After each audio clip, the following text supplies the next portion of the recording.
जो राम भक्त है वह राष्ट्र भक्त भी है। जो जितना बड़ा राष्ट्र भक्त है उतना बड़ा राम भक्त है। प्रधानमंत्री मोदी जी प्रखर राष्ट्र भक्त हैं और इसलिए वे प्रखर राम भक्त भी हैं।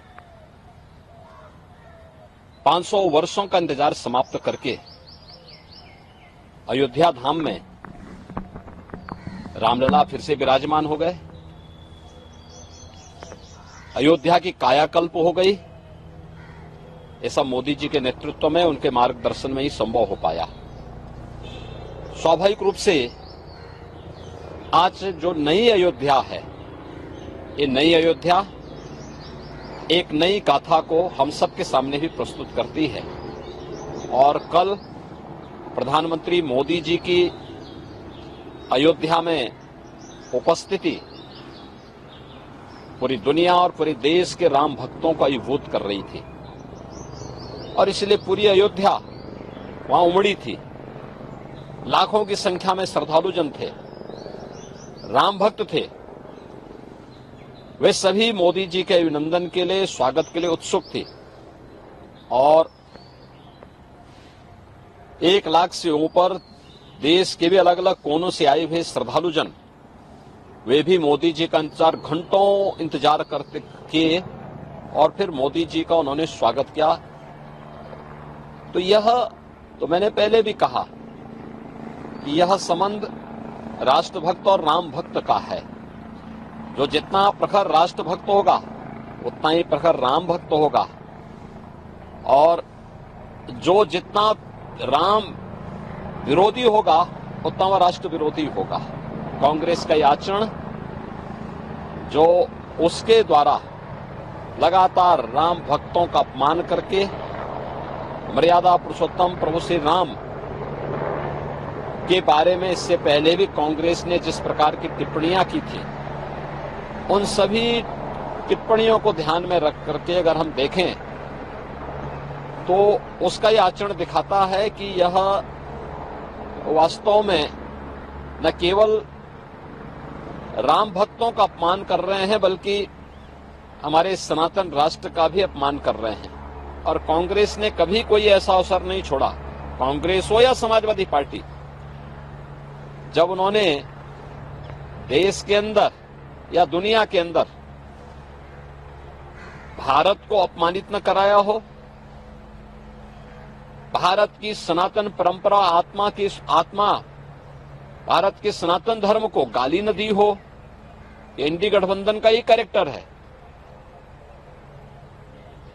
कि वह भारत की आत्मा सनातन धर्म को गाली देते हैं। वह हर प्रकार के कार्य करने का प्रयास करते हैं जो भारत के बहुसंख्यक समाज जिसमें अपमानित महसूस करे। और यह कांग्रेस का जो आचरण है इंडी गठबंधन से जुड़े हुए घटकों का, चाहे वह कांग्रेस हो, नेशनल कॉन्फ्रेंस हो, समाजवादी पार्टी हो, डीएमके हो, इन सब का जो आचरण है, यह आचरण न केवल निंदनीय है बल्कि देश का हर व्यक्ति, हर राम भक्त और हर राष्ट्र भक्त कांग्रेस के इस आचरण के कारण ही कांग्रेस को रसातल की तरफ धकेल रहा है। कांग्रेस का जो छद्म रूप है, इस छद्म रूप से देश की जनता जनार्दन अच्छी तरह वाकिफ है। उसे मालूम है कि ये जो भी दिखावा कर रहे हैं ये वास्तविकता पर आधारित नहीं है। ये केवल देश की जनता की आंखों में धूल झोंकना चाहती हैं, लेकिन इनकी नौटंकी को देश की जनता जान चुकी है और इसीलिए कांग्रेस को रसातल की तरफ धकेल रही है। कांग्रेस की एक प्रवक्ता ने कांग्रेस से इसलिए इस्तीफा दिया क्योंकि वो तो छत्तीसगढ़ है, छत्तीसगढ़ तो भगवान राम का ननिहाल है, माता कौशल्या का मायका है और वहां की एक राम भक्त तो किसी भी दल की हो सकती है। वह अगर अयोध्या में रामलला का दर्शन करने के लिए आई थी, इस आधार पर कांग्रेस के नेताओं के द्वारा उनका अपमान किया गया और इससे तंग आकर के उन्होंने कांग्रेस से इस्तीफा दिया, तो ये चीजें दिखती हैं कि कांग्रेस के डीएनए में रामद्रोह है, एसपी के डीएनए में रामद्रोह है, इंडी गठबंधन से जुड़े हुए लोगों के डीएनए में रामद्रोह है। और जो रामद्रोही है, भारत का कोई भी